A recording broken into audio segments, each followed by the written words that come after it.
Hello, everyone, and welcome to the 69th episode of Constructed Criticism. I am your Dungeon Master host, Mason, joined by my brave adventurer co-host, Abe. Abe, how you doing? I'm ready to venture into a dungeon or two. Abe, you got a I made big it. smile on your face today for the video version of the podcast. You've just been gleaming at me the whole time. Yeah, yeah. You know, I'm just excited to be here, man. I made a character sheet. I made all these picks. I'm ready to let some takes fly. I'm What's not to glad to be hear it, happy too. about? Yeah, so today we're going to be going over Forgotten Realms Adventures, the Forgotten Realms, whatever it's called. Abe, this is the actual thing that happened. So I went to a 4th of July gathering with some friends. And, I'm not trying to say anything, but normally people who like magic a certain way kind of gather together, right? So like people that are spiky kind of gather, and that doesn't mean you won't have friends that are more Timmys or Johnnies or whatever, like that sort of thing. But normally birds of a feather flock together, right? And so I would say 99% of this gathering are people who have played a pro tour or do that sort of thing. And I told them as I was leaving, I was like, does anyone have an idea for a deck list? I need some for my article at Card Kingdom, which you can read this Thursday. I figured out some decks for it finally. But I was like, I need deck lists for this Forgotten Realms. And everyone except one person there didn't realize this was an actual standard set. They thought it was the thing that was like we crossover with like Walking Dead. And they thought like, wait, this is real cards that we play with, not just Legacy and Modern. And I was like, yes, these are standard cards. So Yeah, if you they're didn't everywhere. know, this is a standard legal set. I thought I should maybe tell listeners that. Kind of eye opening. But, Abe, let's hop right into it. Let's not dilly dally on anything when it comes to that. If you want to support the show, you go to patreon.com/ccmtg. And of course, you can always check out our amazing sponsors at Oasis Games and Grey Viking Games. Great stuff on both of them. Oasis, you can get the physical cards you want, and Grey Viking, get the digital products you want. Make sure to check that out if you want to pick up packs on the cheap. You can use code CCMTG at checkout to get 10% off there. That will help you build up your collection on Arena while you get ready for the paper release if you're in the States. Today we're doing the Pick 2 set review, though. This is our sort of way of doing it here on the Constructed Criticism. It's pretty different than most shows. So most shows are going to give you a top 10 list or do the whole entire set. What we like to do is we like to pick 2 cards per 5 categories. So you're still going to get 10 cards talked about like a normal podcast show. But instead of giving you 10 through 1 and you have to kind of figure out, does like number 7 mean this? Like, I don't get it. Is 9 actually a good card? Or does Gottlieb just think it's kind of cool? We skip all that, the hip and bahobs there. And our show, we kind of just tell you what we're thinking about the card. That way you kind of have an idea. And we're going to start off with sleepers here. So what sleepers are cards that people aren't really talking about that we think have a real shot to be a contender in standard. And Abe, I'll start things off here with Flame Skull. So Flame Skull is 1 red for a creature skeleton with flying that can't be blocked, and it's a 3/1. And it has an ability. So just for the record, a bunch of cards in this set, if you haven't paid that much attention, have like keyword looking things. They have keyword abilities. They're not actual things that persist over multiple cards for the most case. They're like one-offs. They're supposed to be thematic for D&D. So this card has an ability that's when Flame Skull dies, exile it. If you do, exile the top card of your library. Until end of turn, you may play one of those cards. And so Flame Skull is a little interesting, Abe, right? Like, it reads kind of weird, but basically what it says is if you kill the Flame Skull, right, at the end of your turn or whatever, on your next turn, you exile a top card, you can play the Flame Skull again or that next card. And that makes the Flame Skull really hard to answer, right? Like, it replaces itself always with a better card, or itself so you can keep digging. And I think specifically for Winota, in current standard, this card looks to have a lot of promise. I mean, it's just going to always be a body for the Winota. So if your opponent's trying to do the classic beat Winota by killing all the things that trigger Winota plan, that won't work against this card. And while doing that, you actually dig towards the Winota. And then obviously for mono red decks, I think this card has a real chance of seeing play, especially post rotation when we lose some cards like Annex and things like that. And the 3-drop slot cleans up a little bit. But what do you think of Flame Skull? I think this card actually could have been a hit and almost was on my list. Yeah, I think Flame Skull is it's just a really powerful recursive threat. I like that unlike some of the recursive threats we've seen in the past, and kind of a theme we'll probably get into a bit over the course of the set reviews, the like continued kind of powering down of standard. But, Flame Skull is a card where a 3/1 flyer that is going to attack every turn and, you're not actually getting a whole card out of by blocking it and trading for it is is big game in a lot of games of standard. And so it's a very annoying threat. And if it's not gonna, let's say you don't want to spend the 3 mana, but you exile a land or something, you can make sure you hit that land drop, keep curving out, and your Flame Skull has been like, it's replaced itself in dying, and it's guaranteed to replace itself with a spell in some ways, right? Like it's always gonna hit you another Flame Skull, uh, because that's just what the card does. It always comes back. So I think that's a really solid one. Uh I'm really interested to see, like, especially when we see rotation, like how much of the current curves of the standard decks that are defined by Eldraine and Theros cards and whatever, like what the biggest empty holes in them are and where this slots in. But I can definitely think that Flameskull has a big shot considering Phoenix of Ash and Anax and Bonecrusher Giant are all, they're done after the Innistrad set comes out after this one. So Yeah, I think this card has a lot of potential, and it's kind of crazy.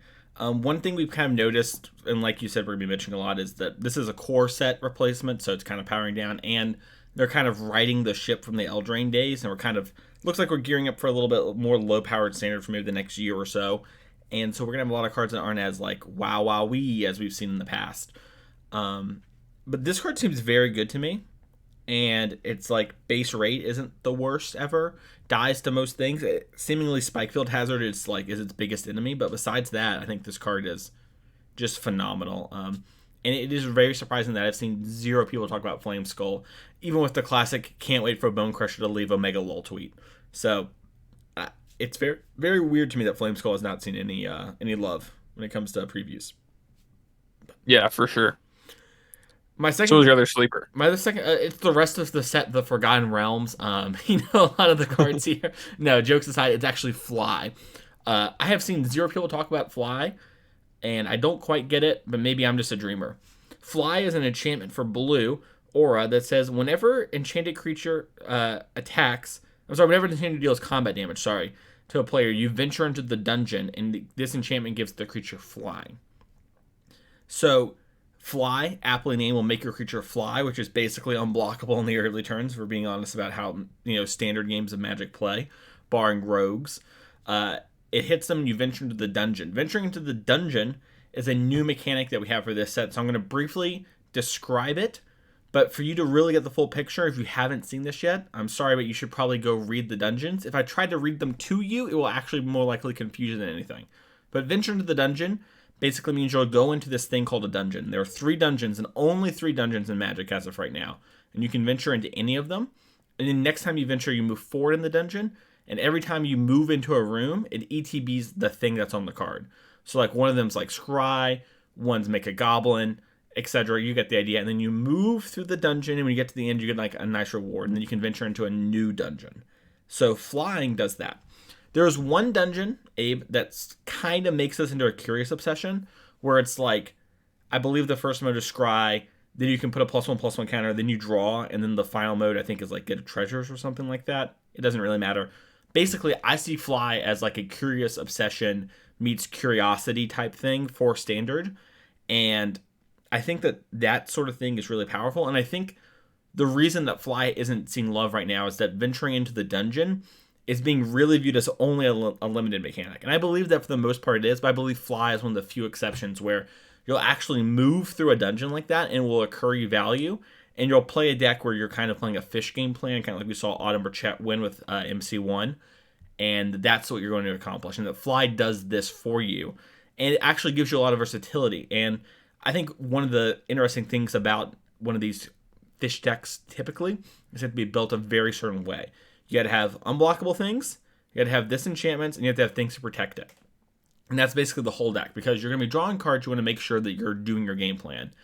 The dungeon, while it might take a while to get some of the bigger things, you always get that, so it's like you always draw a goblin, where you always, get a +1/+1. And you kind of know what to expect, and it makes it very easy to plan your turns out. I think that's very powerful. So I believe Fly is a real sleeper in the set. Yeah, I hadn't actually I like remembered reading the card and being like, "Oh, like this is just strictly better flight for us boomers out there who remember paying a single blue to just give a creature flying being enough Hmm. for your one blue mana." But uh yeah, like this card now that I like think about it, it does, it does enable this plan of my creature's going to be evasive, I can protect it, I can like some of these uh push through some of these dungeons that have like some really strong payoffs depending on how long I think I can protect myself. And uh, I think it might need more than just flight, but the parallels to Curious Obsession are pretty compelling. I hadn't really thought of it like that until you brought it up just now. So, certainly has potential if the format is susceptible to like the rest of what that deck does in having like a bunch of cheap threats and single counter spells that take mid-range decks full turns and stuff. Yep. Uh, yeah, seems really good. That's mine. Abe, what's your first sleeper? So my first sleeper is Monk of the Open Hand, and I know that a lot of people probably glazed over this card as like the thing that you're supposed to get with the new white Planeswalker, Grandmaster Flowers, because one of its abilities is like +1, search for a Monk of the Open Hand, reveal it, put it in your hand, and then shuffle your library. Uh, Monk of the Open Hand is a 1/1 for one. For a single white, and it has one of these like keyword abilities, Flurry of Blows, which says whenever you cast your second spell each turn, you put a +1/+1 counter on Monk in the open hand. So I think that this card is like actually very much the real deal in a low to the ground white aggressive deck, and I think that like you know if you have enough one drops, which historically the deck kind of hasn't had, or has been more fixated on like playing Skyclave Apparition and Maul the Skyclaves, focusing more on having good two drops backed up by protecting one drops. If we can change that dynamic to playing more aggressively and just trying to attack every turn, um, Monk the Open Hand is actually really, really good. Like it's very easy for me to see this being like a Wild Nacatl or bigger.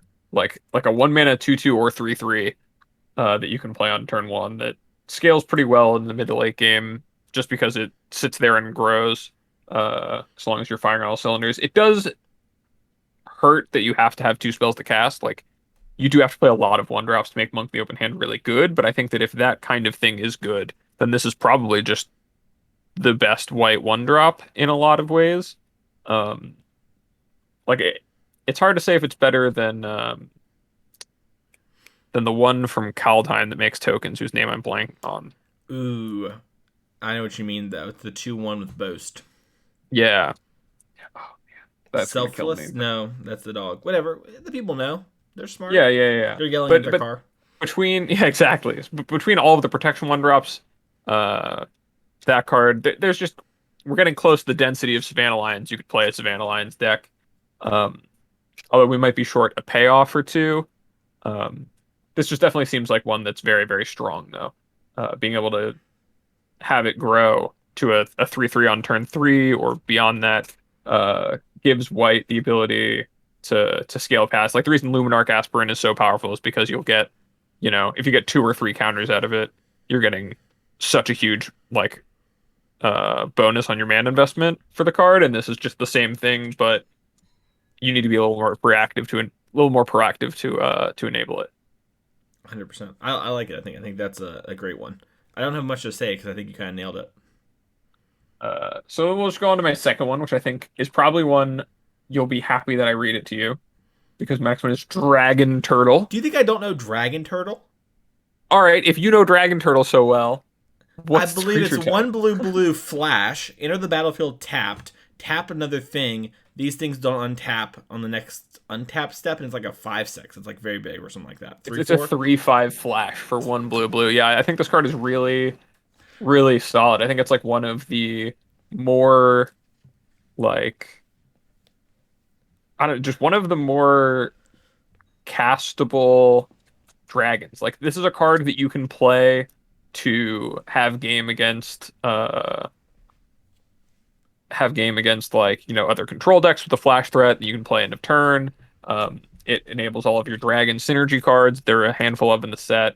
Um, it's very good against the aggressive decks in that you can, flash it in, tap down their one big thing. It kind of like answers it for a couple turns, gives you time, and then a 3/5 body, like 5 toughness in the absence of something like Lovestruck Beast in a few months is like a huge number to think about even. So Uh, yeah, I think this card has a lot of potential, especially as I've seen more dragon cards be previewed and more cards that care about dragons as a creature type. Like the more you are going to want to put dragons in your deck, the more the dragon turtle is going to be a card that interests you. And I think that it just has a lot of potential. Cards with flash are always just better than they look because you can get so much value out of them. It does suck that it comes into play tapped because it kind of like forecasts what the body's doing. But as, a decent ability or even just like an end of turn, like, oh, we both left up our counter spells, I'll just deploy the first threat and we can play the game like this in a control mirror. Like that is such a powerful effect to have access to. Uh, that if it's good enough in the other matchups is totally worth playing. I agree with everything you said, but you left out one very important thing, Abe. Do you know what you forgot? What's It's that? kind of embarrassing. I'll give you 1 second. You didn't give me my props for knowing what Dragon Turtle was. What are you doing, Abe? You know what, I knew Mason? Dragon Turtle. I knew Dragon Turtle. Where's my props? You did know Dragon If you Turtle. watch the video version, I was fist pumping the entire time Abe was talking. That's you know what? I didn't even really doubt you. I just wanted to Wow. set you up for a dub, you Holy know? my heart. It's so big. It's grew 2 times with that phrase. Yeah, I think Dragon Turtle's quite good. I've read the spoiler 5 or 6 times now, trying to get ideas for stuff and do things. And Dragon Turtle jumped out to me as well as a card that's like, wow, there's something to having this many stats. And I wonder if it'd be like insane without entering the battlefield tap. Like Yeah. maybe If it close to didn't have to modern. lock itself down, Yeah. like it's pretty gross. Like that it's just a 3/5 flash for 3 is just so much. The fact that you can't opt out of tapping itself down is the real drawback to the card, but a lot of the times if you're playing this card to gain time, that's enough, especially with how things currently are. Like I could see this being a card that, any sort of deck that fly is good in, this being good in, kind of being like your Tempest Djinn, your card that's like extremely efficient, but also, instead of having to cancel this, dumb idiot of stats your opponent just put on the table, you just cast this, tap it down, and then you can like bounce it later or whatever. You ready for a deep cut? I think Pioneer. I think there's some of the Dragon Power cards, Draconic Roar, Solgar Scorn. Ooh. I think that there's enough of those in this set too, and cheap dragons. There's, I think, a tier 2 dragon deck minimum. Minimum. Man, I wasn't even going to talk about Pioneer until we got to hits, so I'm glad that you brought it up. But yeah, I hadn't even thought of that. There are a lot of good dragon cards that the Dragon Turtle could enable. That's I've true. got big hopes for my boy, the Dragon Turtle. Big DT. Let's move on to flavor. So every set review, we like to have one that's kind of unique for the set. This time, it's flavor. It cannot be undersold that while Forgotten Realms might be a low power set, it is a high win on flavor and evocativeness. And while I have not played much D&D, fun fact, I recently tried to play D&D and I died on the first thing. I just got knocked out, rolled a 1 or whatever on the survival thing, Abe, and died. I was just Dobbs. That's what it'd be like, man. Sometimes you get mana screwed in D&D. I guess, yeah. Anyways, without that though, there are just so many evocative and sweet and flavorful cards that we just wanted to have a moment to kind of shout those out, even if it's briefly here. My first is You See a Guard Approach, and that one really encompasses all of these. Like, you cast a spell that's a thing you'd be doing in D&D, and then it gives you kind of 2 generic D&D choices. And I know some people think that that's actually counter D&D because it's like D&D is about doing whatever. But that's, I think, maybe the beauty of that game is you think you can do whatever, but really there's a couple options you can do. And if you're really smart, you can maybe do something crazy, but most people are going to like hide from the guard or knock the guard out. That's what most people will do.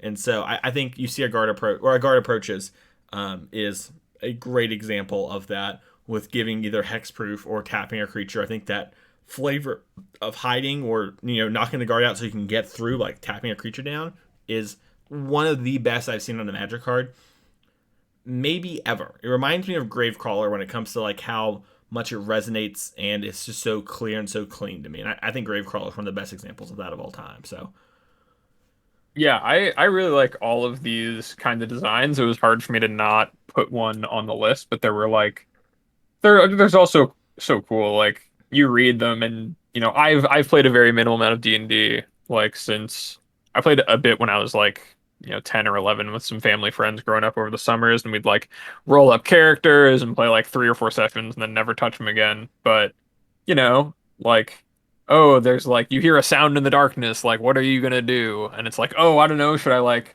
do this or that? It's kind of, it just makes you feel almost like you're in like I know that at pre-release, if you're able to go to one, there's going to be someone there who's like taking a lot of pleasure in like reading out the scenario that they're painting with their card, and that's because the card is just so evocative. I think there's so many things in this set that are just huge flavor home runs for D&D, even as people who like I don't know anything about the lore either. Like all the legendary creatures were lost on me, but these things really like, hit home for me and what I expected out of like D&D and D and what makes it really sick. So, I think it's a big like nod to how good these are that we get it, right? Like me with barely any, you with minimal experience in this, and it's like, oh, I get it. I understand like how that is or how that would work and why that's so cool.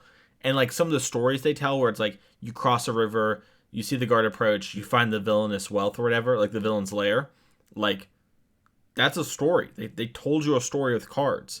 That's not something that's very easy to do. And I think the coolest part of this is that works a couple ways, right? It's like you cross over there, you encounter some goblins, you find the villain's lair. Like they tie together pretty seamlessly, and I think that's really cool. I think that's really amazing, and I think they're great. And I've heard a lot of hate for these cards from other people, saying they're not very evocative. And I don't know. To me, as like a pleb, Timmy D&D whatever newbie, they seem insanely yeah. good. And my hardcore D&D friends I know love them. So maybe that's just the in-betweeners. The F&M heroes of D&D, if you would. My other one is +2 mace. I love +2 mace. I remember talking to you about +2 mace when it was free, you being like, you seen this? I think it's great. I think you know exactly what the card's going to do. I know what it's going to do without even knowing it. Like Yeah, we don't even have to tell anyone listening to the podcast to know that +2 mace gives your creature +2/+2.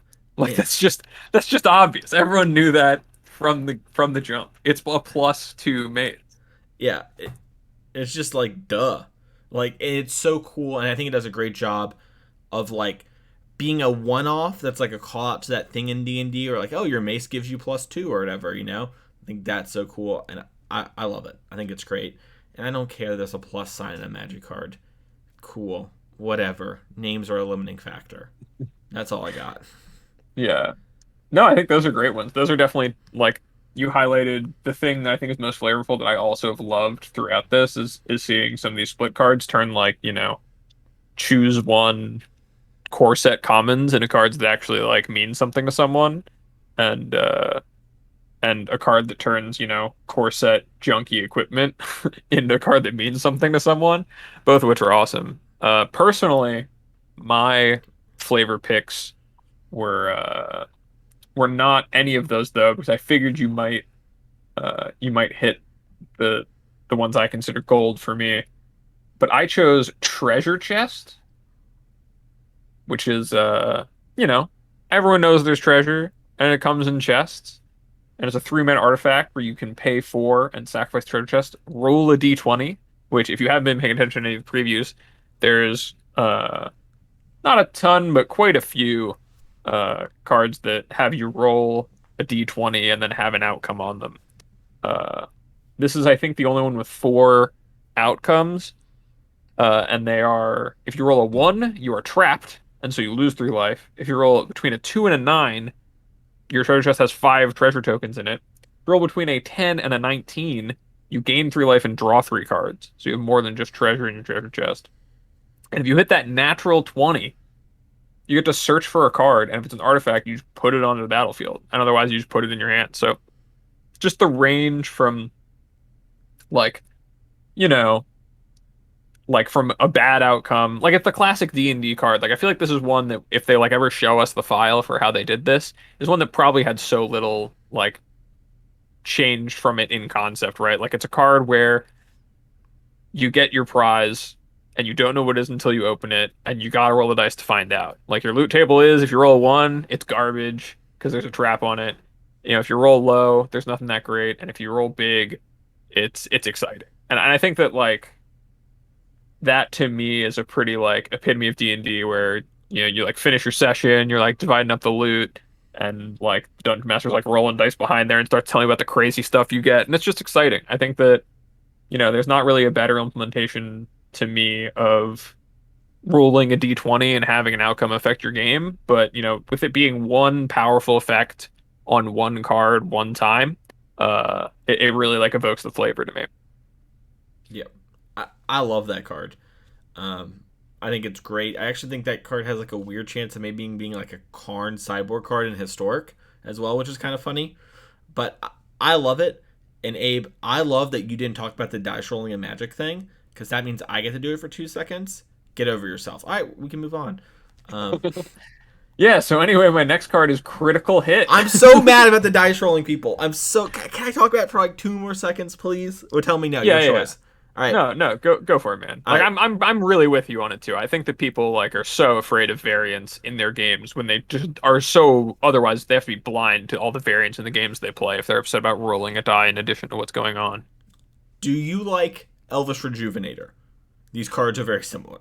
Do you like Collected Company? These cards are very similar. Do you believe that when we tell people it's chess plus poker, that the chess part is a good description for what we actually do? Like, do you actually think the chess is the best analogy, or do you think that's the most readily available analogy that most people will get? Do you think we chose the two broadest things that are the similarest? I believe the answer is that chess plus poker is something that we can tell people who don't get Magic, and then they understand the general idea.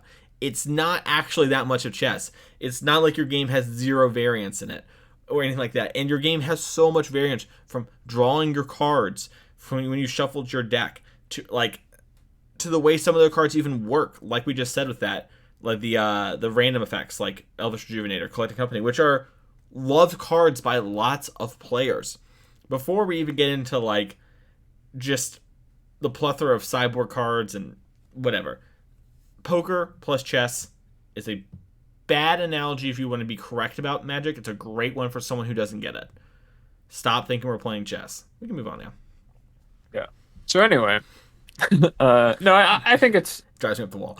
the same thing. The same thing happens. I remember reading like when Hearthstone started doing like they have like piloted shredders which have like a random two drop like come out of it. And it's like, yeah, like sometimes the two drop is Millhouse Manastorm and sometimes it's Doomsayer and it blows up the board. But like, that's what makes the card more exciting than just something that when it dies leaves around a, average in that game, like average 2/3 or 3/2 body chosen at random. It's like that's just not what makes games exciting or interesting. And when it's not done in a really offensive, egregious way, introducing a little more variance and a little more upside to cards, especially for, such a flavorful reason and for the D&D set of all things, like the 5% of the time or whatever that story that you roll a 20, that card is going to generate a story that you're going to tell your friends, and that's like such a win for any given card, that especially for any given like random common that you lose to it pre-release or playing draft on Magic Arena or whatever, like just think about what it's like to be on the other side of the table when someone rolls that 20, and like because it's not actually dominating the game, it's that the spell was able to do more than it was asked of, and like went above and beyond, that card is like going to be good and going to be a card that you even remember. So, you know, Also, a bunch of them are very embrace similar. some variance. Yeah, Yeah. yeah. Like I think an example of like why this doesn't even almost matter is like the blue one that's like unsummon Aether Gust and then like Super Aether Gust or something like that, where like you choose. You're just gaining control of it. It's gaining control. Sorry. So in a lot of situations, not all of them, there are obviously situations where like it very much matters you roll a 20, but a lot of the time unsummoning their thing and attacking them would be game deciding regardless of if I got their creature or not, or it went on top or bottom or not. You know what I mean? Like it's not like a lot of the times you clear the way and you kill them. Like the thing's still happening the same. Just the way that you won was slightly different and it has like this veil of like, oh, it was random and oh, look at this cool experience. It's just kind of like a veil that tricked you. Like it didn't actually Yeah. matter. There are some times where it will matter. There's these clogged board states, and you're like, I'm targeting your dragon. I gotta roll a 20. And that's so sick that that happens. That is so sick. Right. Yeah, I think that stuff's awesome. So Right. anyway, critical Anyways, hit, back to the flavor wins. This is another card that says, rolling dice on it, but a little different. Target creature gains double strike until end of turn for one and a red, which is already, like fine. We saw Unleashed Fury do a similar effect, be played through that standard with like the dragon deck. So there's a chance this card gets played. Um, or is just a decent combat trick. But when you roll a natural 20 on any dice roll that you have to do for the game, you return critical hit from your graveyard to your hand, which is awesome.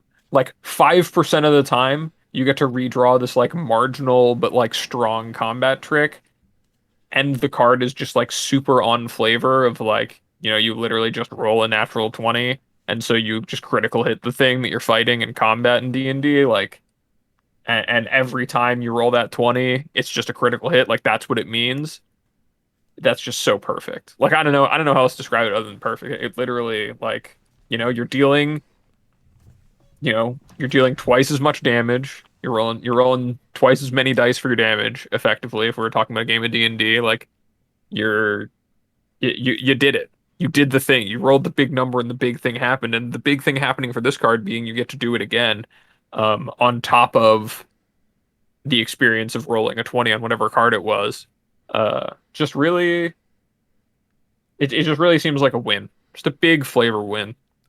I love this card. I was gonna actually have it in mind, but I remembered +2 mace, and I was afraid +2 mace wouldn't make your list if I put critical hit down. So I was like, okay, I'm gonna trust Abe to get that critical, and you nailed it. Natural 20. Also, I've got to say it one more time. How different is this card if it says when a skeleton enters the battlefield, return it to your hand? Like, how many percentage of the time you have a skeleton? It's like maybe 5% of the time? How different Yeah, is I that don't from know, rolling a man. 20? I don't know. It's less likely to happen than having a creature type. And there have been lots of versions of this card that come back from your graveyard when you play a creature type. Ah, I'm losing my mind. Anyways, that was great. Let's go on to our favorites. So these are some of our cards that we really like in the set. We're going to round out the last two categories with really powerful cards, hopefully, when it comes to standard and other formats. But these are some of our cards that we really like. Maybe they're strong, maybe they're not. We'll kind of let you know as we go. I believe this first one has such an insanely high ceiling, and I love what it tries to get us to do. And I think there's maybe a real chance. This Volo, the Guide to the Monsters. It's 2 blue-green for a legendary creature human wizard, 3/2, that says whenever you cast a creature spell that does not share a creature type with a creature you control or a creature that's in your graveyard, copy that spell. That spell then has a token version of itself. So, for example, if we had no dogs on the battlefield and no dogs in the graveyard and we cast Selfless Savior, we get a token copy of Selfless Savior. What am I supposed to do with Voyo? How do I build my decks with Voyo in mind? Or Volo, sorry, my bad. How do I build it with Volo in mind? Like, how do I do this thing? I Yeah, don't how know. many dogs do I play in my Volo deck? Yeah, how many selfless did I play? 3 because I want to always draw one. I don't want the second one. It's really bad. How many things Do like I that? play Rest in Peace so that I can, Yeah, you know, seriously, Rest in Peace like, fixes a lot of this problem. So does having like Tormod's Crypt in your deck, or getting Soul Guided Lantern matters a lot, right? Like or scavenging, oozing, things like that. Just eating exactly. creatures in your yard to And Scoots is a set great up one to for more copy, Volo stuff. Yeah. right? And I think this sort of card sparks like this conversation we're having right now is a great example of it sparking a lot of ideas. And I'm sure there's something eventually we can do where if we have a creature and we cast it twice, it's almost win the game. But that's so cool still. Like we get to do this thing. It's on a 3/2. You have to protect it. It asks a lot of you. And you probably have to play it on the same time you play that thing, which turns into like a 6-drop. And I don't know. This card is just super cool. And I think it has the real potential to be really strong. I assume this card is good in Historic or Pioneer. I have not taken the time to look at it, but I assume it's busted. The last time I played Pioneer, I played an Enigmatic Incarnation deck through a challenge. And Okay. if I can play Enigmatic Incarnation, I imagine I could play a Volo deck. You know, Probably. Yeah. like if that's something I can try to do, I'm sure Volo has potential. And, maybe there's something ridiculously broken and unfair you can do with Volo. At the very least, it's a card that, you read it and there's a bajillion possibilities for how you could build a deck that uses Volo well. And there's no really wrong answer on any level. Like you could, every time you draft that card, everything gets more interesting. Every time if you build your commander deck around that card, you can like choose to make sure there's no overlap, and that's really cool. It's just like, and the spikier implications of copying a creature, like literally getting two creatures for the price of one, is uh is very large. So If you went like Selfless Savior before this, play this, protect it, or maybe you have like an Alcia to protect it, and then you Goldspan Dragon, like, whew, that's a lot of colors. It's a lot of mana. that But is. like, but you can do there are similar analogs to that you Then you can do. make those treasures. You use the treasures to cast. Your Skyclave Uh, apparition, which yeah, it's a exactly. core Which you get spirit. two of. Yeah. Yeah, who knows, man? You could do anything. I'm thinking like in definitely there's gonna be some arena cube that I'm gonna draft where I'm gonna try to curve Volo into Thragtusk, and it's gonna be the most fun thing for everyone involved, especially me and my two Thragtusks. And their two You friends know? they'll bring along. Yeah. Yep. So I love Volo. My other one is the Book of Exalted Deeds, which I don't know if how much you've looked into this, A, but actually this card's gonna be strong too, in specifically historic, which is kind of funny. But the Book of Exalted Deeds is white, white, white for a legendary artifact. It has the beginning of your end step. If you gain 3 more life this turn, create a 3/3 white angel creature token with flying. And then it has white, white, white, tap, exile the Book of Exalted Deeds, and you put an enlighten counter on target angel. It gains you can't lose the game and your opponents can't win the game, activate only as a sorcery.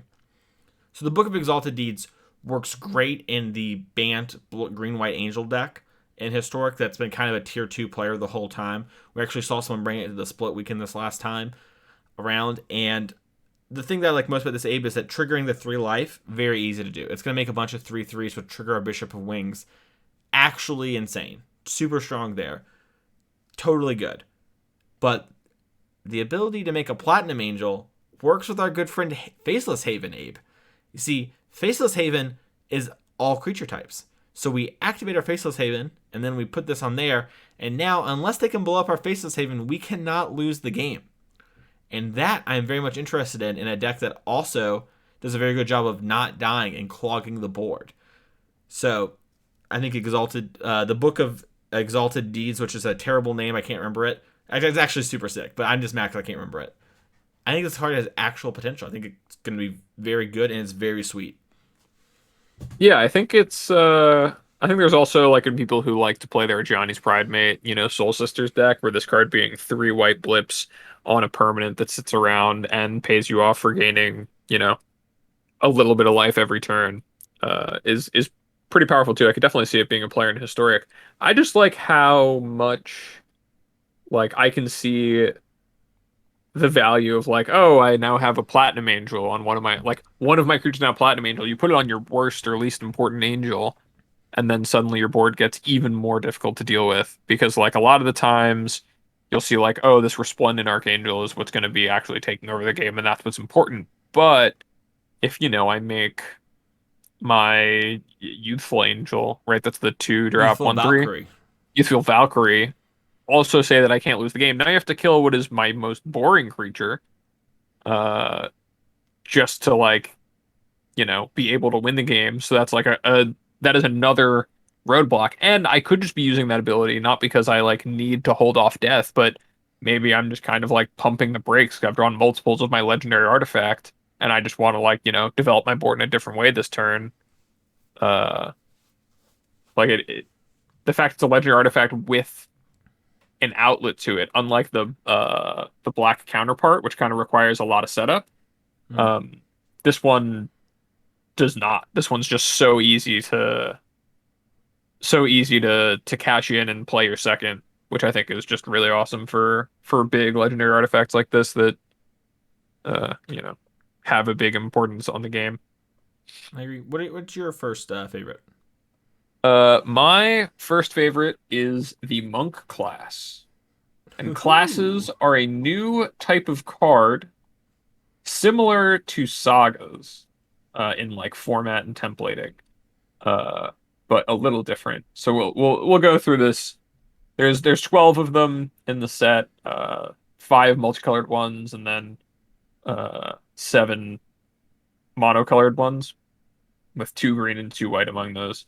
But Monk class is an enchantment for white blue, and it starts on level one with the ability. The second spell you cast each turn costs one colorless or one generic mana less to cast. You can pay white blue to level up your class to level two. So that means that now it has the level one ability and the level two ability. The level two ability on monk classes, when it becomes level two, return up to one target non-land permanent to its owner's hand. Already, this is like when I'm reading this is already powerful because it's going to be able to be pushing itself forward. Like leveling it up kind of doesn't take away from the amount of time you're spending to develop this card because it's just going to generate time by putting a creature back or a planeswalker back in your opponent's hand, forcing them to spend mana on again. And the third level is one white blue to level two, and that says at the beginning of your upkeep, exile the top card of your library. For as long as it remains exiled, it has you may cast this card from exile as long as you've cast another spell this turn. So the end goal here for the monk class is that, you're just casting two spells a turn or trying to cast two spells a turn. Once you're on level three, now so long as you can start by casting one card, you get to cast all of the other spells you're flipping off the top. So like you can really snowball and make sure your card advantaging your opponent out. And it kind of does it in a way that promotes you to be actually casting your spells as opposed to normally like card advantage in traditional control decks where you're just trying to expend resources to deny your opponent and then use single or repeated effects to like, you know, refill and be able to eventually drown them in those cards. This one requires you to be like applying some amount of pressure or just doing something more than spinning your wheels to be getting actual value out of it.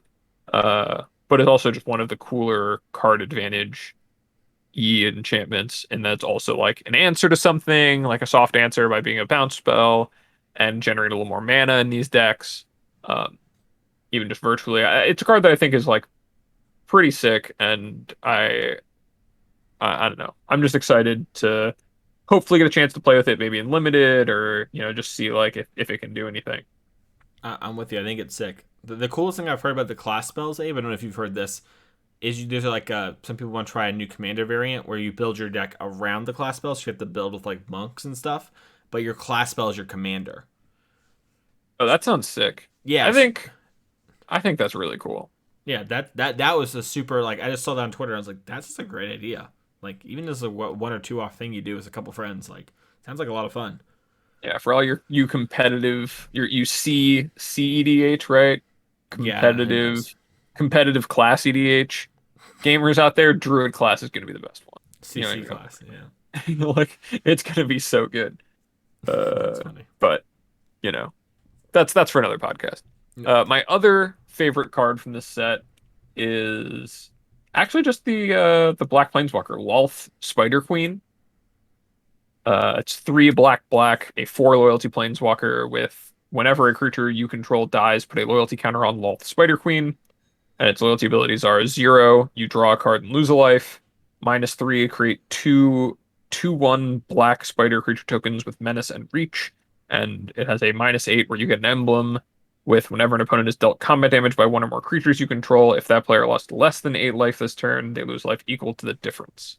So, it's just kind of it's just refreshing to me to see a classic, uh, you know, 5 mana, draw some cards, or like, generate some marginal value on the board elsewhere kind of card. It kind of feels like Ob Nixilis from Battle for Zendikar in that way, Ob Nixilis Reignited.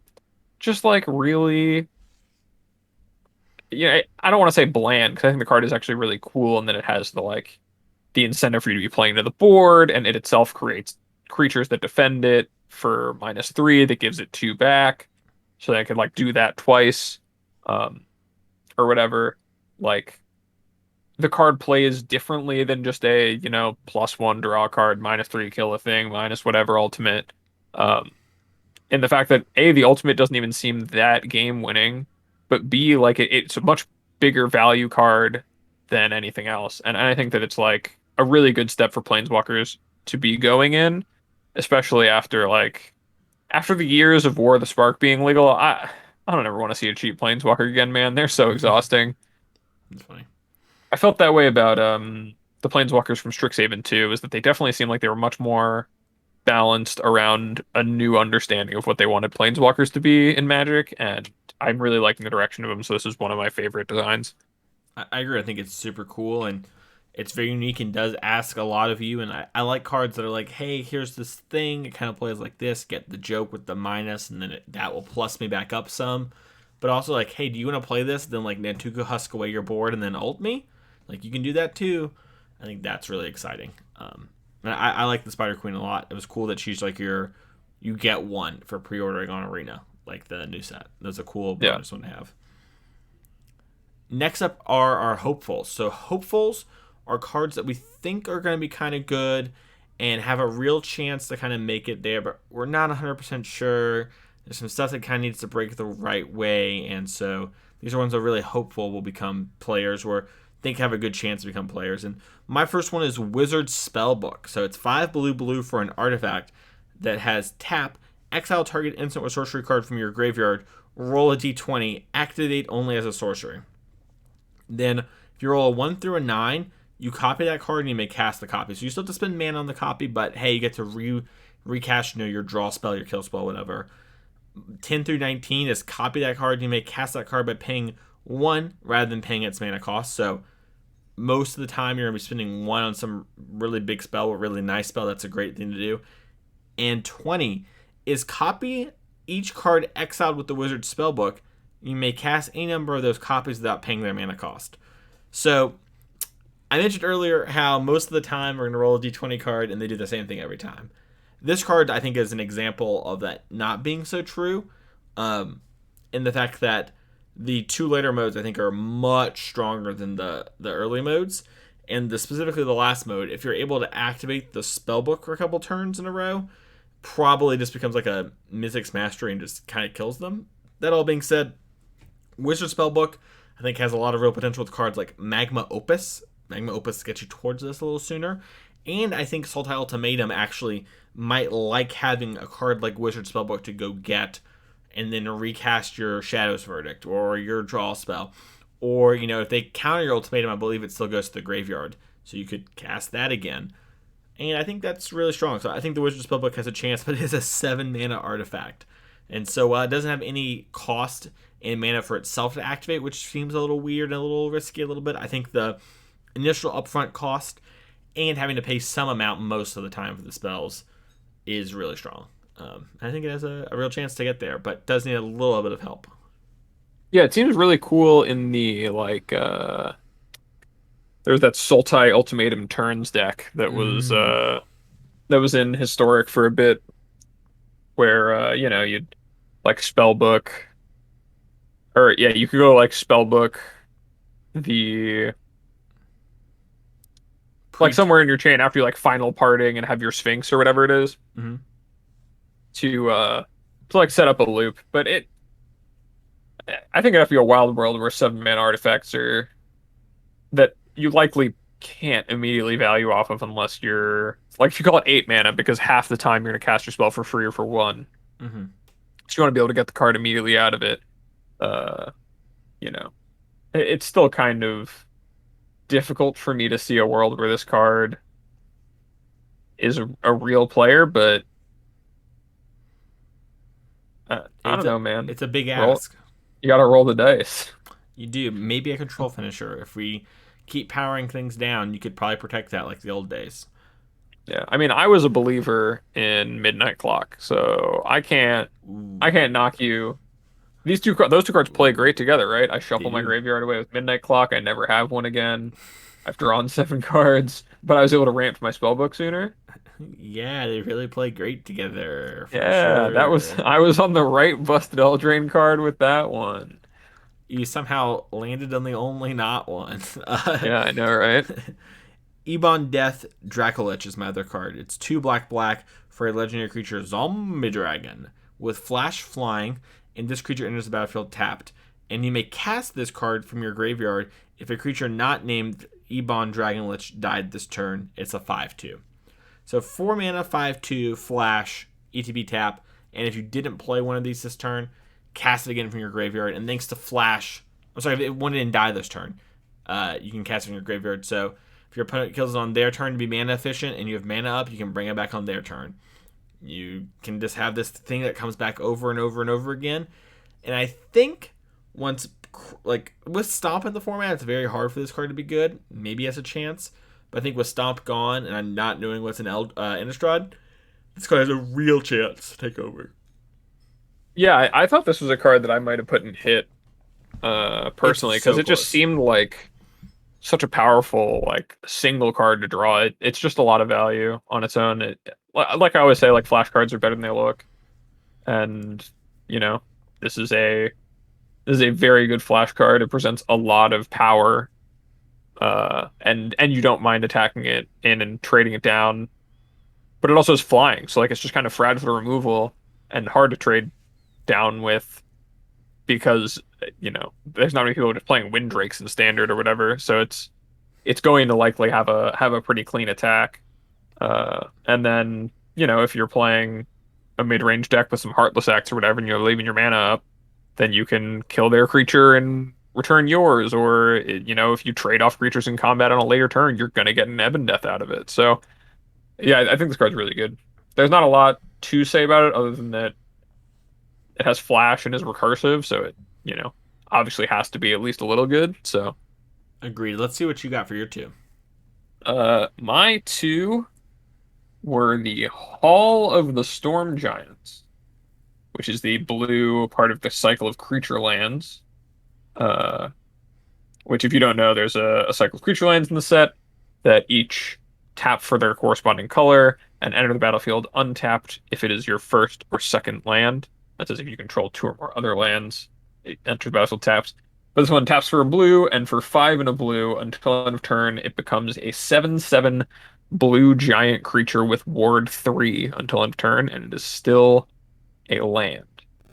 Uh, this just seems like probably one of the better control finishers that exists for most blue decks right now. And I think that in standard, if there's a long, slow game blue deck, like we saw, what was the name of it? The one from Zendikar, you paid 4 to put 2 counters on it. Oh, yeah. I don't remember the name of it, but I know what you're talking about. Yeah. Everyone knows the card I'm talking about. You don't got to worry about the fact that I'm drawing a blank. But yeah, like that was Crawling Barrens. Thank you. Yeah, so Crawling Barrens was a card that blue black controlled Leywald's mana up and kind of had the game locked up and then start paying mana into putting enough counters on it to like kill you in 1 or 2 shots. This thing comes down and is already going to kill you in 1 or 2 shots. Like a 7/7 is huge, and the fact that it's got ward 3, so you need to leave up a lot of mana if you're hoping to interact with it, and your opponent doesn't even have to activate it into a ton of mana, meaning that they can just tax you 5 or 6 mana in the mid to late game, uh, for you to like get through it is just really good, and it's just such low deck building cost because it's also a blue source, so your mana doesn't have to be awkward. Uh, I think that all of the creature lands obviously have a chance and a place, although I think the more aggressive ones have a harder time because of the existence of Faceless Haven, where there's going to have to be like a real reason that you want either more of these creature lands or uh, you don't want to be playing snow things. Um, like without that, it seems like mono white and mono red probably aren't going to want too many copies of theirs because Faceless Haven is just so good. But I think the control decks, on the other hand, like really do want cards like this, and especially the ones that don't want anything to do with snowlands in the first place, and they want their mana to be a bit better with more pathways and such. So like your multicolor control decks care a lot about this thing being a blue source and being a late game threat. So For I'm sure. hoping that this one gets to see some play. I like it when I get to play a nice little no win con control deck. But you have a win con. It's the Hall of the Storm Giants. Yeah, everyone laughs at me for playing Celestial Colonnade sometimes too, but that one's never a win con. This one is. Curious. Yeah, this one hasn't proven it's not yet. That's the difference. This one might be the one. And especially with like castles rotating, Castle Mansion and Castle Ardenvale, a couple of these making your way into their way into your two color control deck mana bases is going to be nice. So, Agreed. and then my other one was Dungeon Crawler. Dungeon Crawler is a very kind of innocuous card. It's a 2/1 for a single black that enters the battlefield tapped. It is a zombie. Uh, and it says whenever you complete a dungeon, you may return Dungeon Crawler from your graveyard to your hand. So if you're playing a bunch of these Venture into the Dungeon cards, and you get to complete a dungeon, and they've already killed your Dungeon Crawler, or you've discarded it or milled it over, you just get to pick it right back up. And I think it would be the biggest reason I'm hopeful for this card is that I think it would be really, really cool to see enough of like an aggressive venturing shell to exist that, we could get to see uh, one of these cards that's just so directly tied to having a ceiling attached to the dungeons as cards and venturing as a mechanic that it's just playable.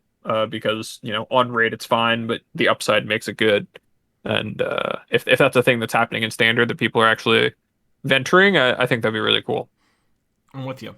Yeah, I think that'd be cool. I think if this put it on the battlefield, it would definitely see play. But I agree.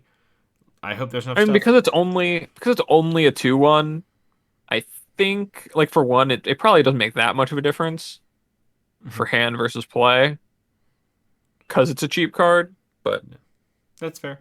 Well, it matters, I guess, on when you can complete the dungeon. Because if you could do it at instant speed, it would matter. But I guess if not, it's oh fine. yeah, But yeah, there's like the 3 mana 5/5 card that's like you venture into a specific dungeon, and once you beat that dungeon, this stays in play. Otherwise, bounce it into your hand. So there might be something to like a mono black like adventurer deck. I don't know what we would yeah. call I think that. it's the Tomb of Annihilation, which is the fastest the fastest venture you could complete, Yep. best dungeon you could blaze through. Yeah, I'm Uh, excited. I don't know. I think that stuff all seems really strong for limited. This set seems like it's gonna be super fun. I can't wait to draft it. It's not something I say very often. But yeah, I think it's super cool.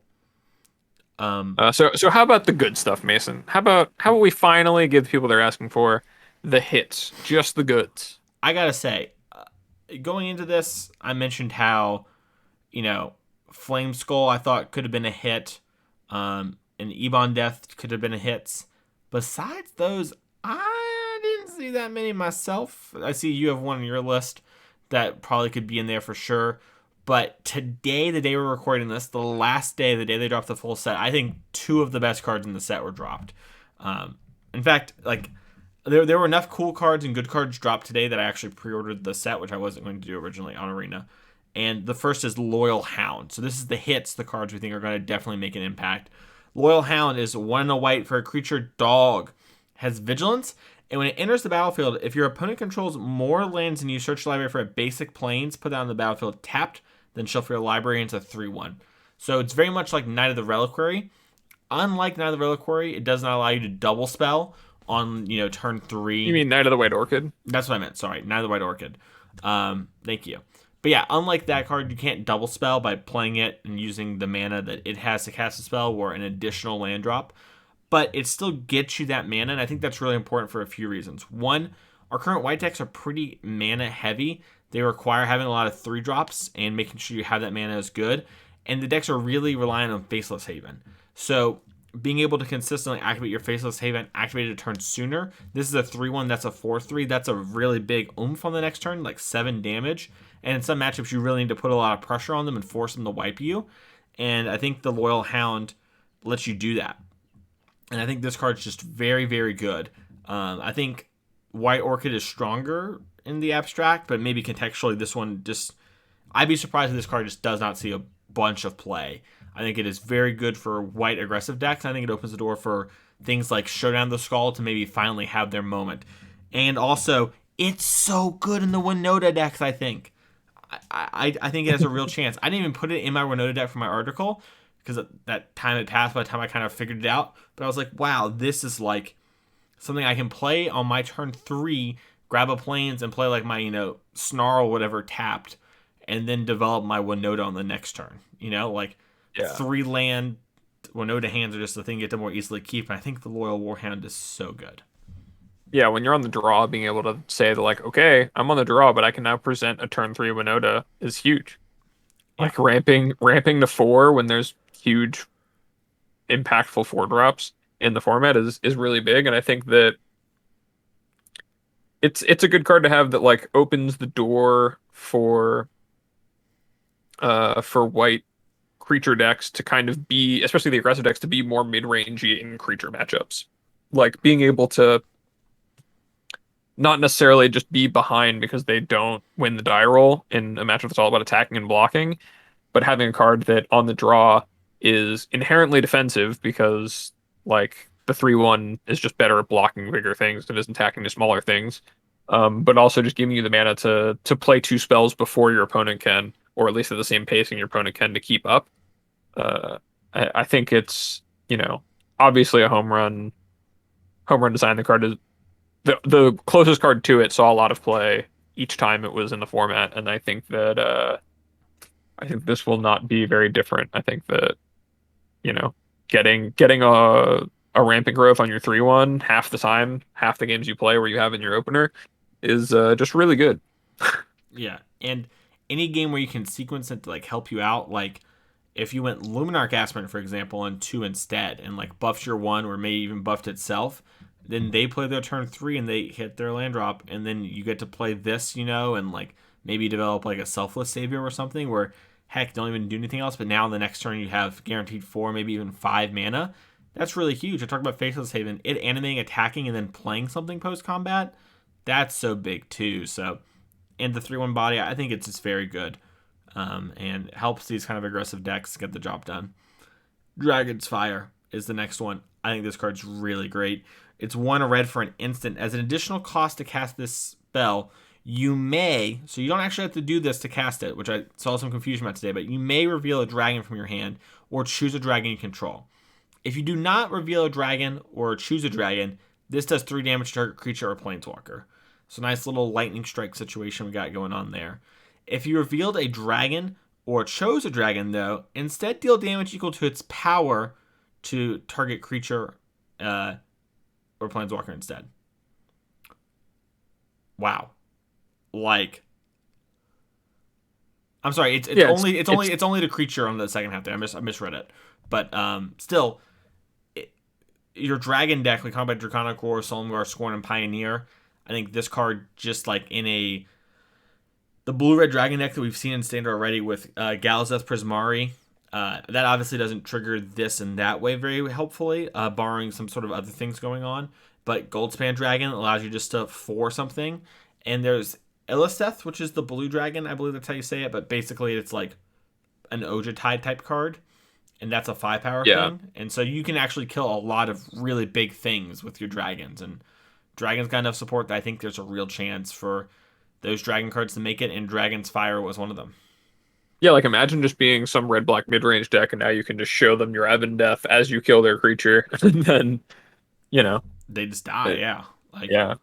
Just this it's already good enough to have these like 2 mana deal 3 to a creatures. Like Scorching Dragonfire isn't anything to write home about really, or Fire Prophecy has a lot to write home about. That card just does a lot.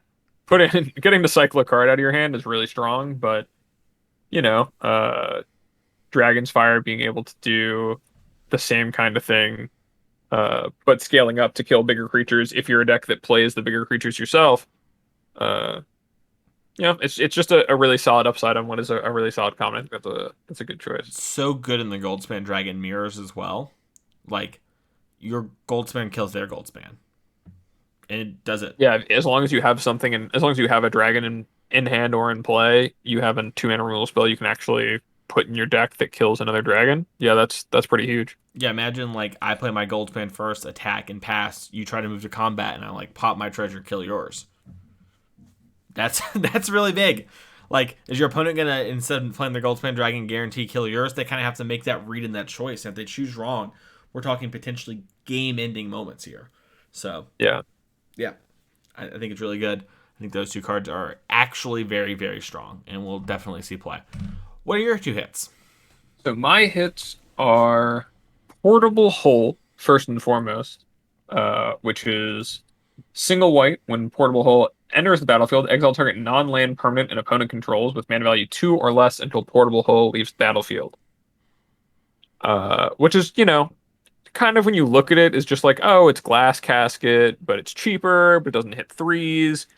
But the fact that it hits any non-land permanent, mana value 2 or less, means it's actually just like the best like fatal push you could have in standard. Maybe not the best fatal push, but like prismatic ending has been all over modern recently. And prismatic ending, Is this a card? lot of the time, yeah, it's white X converge, so you exile a thing with CMC or with a mana value less than or equal to the number of mana, like the colors of mana you put into that card.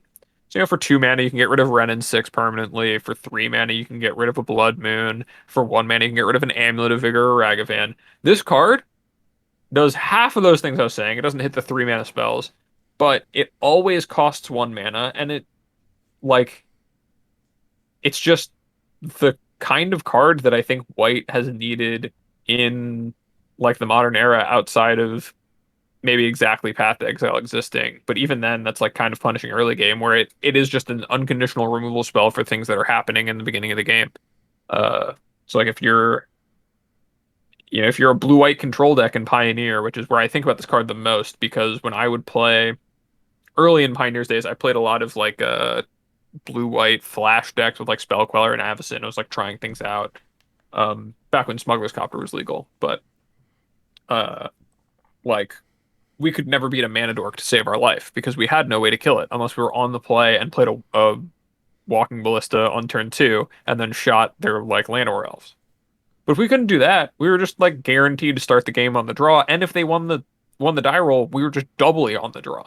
Like they would just always have one of their 8 dorks, and then like the next turn play something big, and I would be sitting there like, oh well, I played one of my no one drops or like Thraben Inspector or something, and now you have an Oko. And it's like, well, that's not fair. So, Portable Hull, I think, really closes up a gap in the options available to white in a range of things that matter a lot in older formats and matter a lot in standard too. I think that right now a lot of things are about 3 drops, but this gives a much more solid answer to a bunch of the rogue creatures for decks that like value the efficiency. Um, and also just being a cheap artifact answer to any non-land permanent means you could like whir for it or go tutor for it with Trinket Mage or whatever it is you want to do to be able to find your answer. This card just I feel like slots in a lot of places, just a really good role filler. I agree. I think this card is just great. Just a really strong card. Not much to say. It's Yeah, I just mean hyper efficient. that's the thing about a hit is that sometimes it's just efficient removal. It's just like it's an efficient answer that does a little more than it says, which I think is awesome. The other hit that I have, this one I might end up getting burned by this, but I believe in it, is the Ranger class, which we explained what the classes were with the Monk class, but this one, the first level, is when it enters the battlefield, you create a 2/2 green wolf creature token, and to cast it, it costs 1 and a green. So it at the very least it's Grizzly Bears. It just makes a token when it enters the battlefield, and then you can pay 1 and a green to put it to level 2, which is whenever you attack, put a +1/+1 counter on target attacking creature. So you can invest 2 mana, and then rather than playing a creature or another enchantment or whatever, you can set yourself up to be growing the creatures you're attacking with. And then for 4 mana, 3 and a green, you can take it from level 2 to level 3, which allows you to look at the top card of your library at any time and cast creature spells from the top of your library.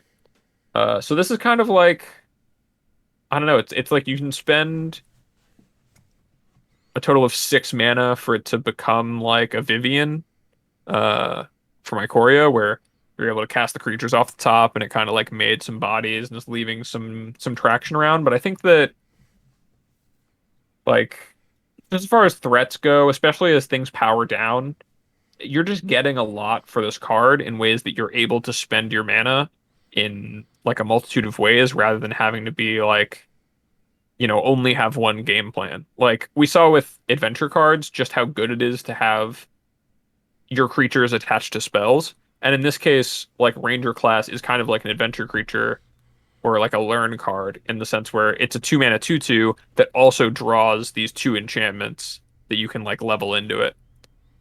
And like mono green aggro could be interested in a card like this because it allows them to not have to play so hard into answers like Extinction Event or Shadow's Verdict if they don't want to. They can just spend their mana, leveling this card or on the third level they can just start casting the creatures off the top of their library, which is, just actual card advantage. So I think that it's a card that, looks a little I think it looks good when you look at it. Like the floor is really like high. It's just a grizzly bear with some upside. But I think that that upside is very real, and I think that in a world where we're seeing things power down a lot over the last few sets, um, like those things start to become more and more valuable, Yeah, and this one will outperform. I agree. It's also nice with Yorion. Obviously, don't invest the mana if you plan to blink it pretty soon, but another thing for those sort of style of decks if they're looking to be more creature based, you can blink that. And yeah, I think Ranger class is very strong. It works very well with some of the other good green cards like Werewolf Pack Leader that are in the set when it comes to like upping down and reaching pack tactics, which is a evergreen keyword in the set. So, or I should say, continuous keyword in the set. And yeah, I think Ranger class is just good. It's just strong.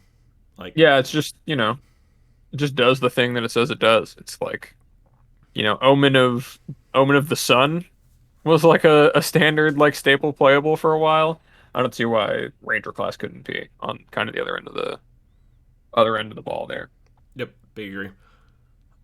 Well, thank you all so much for hanging out with us on this episode of Constructed Criticism for the Forgotten Realms set review. Get excited to play it this Thursday at the time of this recording on Arena already. Oh my gosh, it's crazy. You sound fatigued by these sets already, Mason. There are two Innistrad sets coming out within a month and a half of each other. In a month and a half from now, roughly. I guess it's a little at 2 months, but basically. And What a time to be alive. I am tired. I'm an old man. I need the break. But you know what? I'll say this: when Zendikar was around for 3 months at the beginning of the year, I was dying for a set, and the monkey paw curled. It curled on me. But yeah, thank you all so much for listening to this week's episode of Constructed Criticism, and we'll see you all next week for another episode.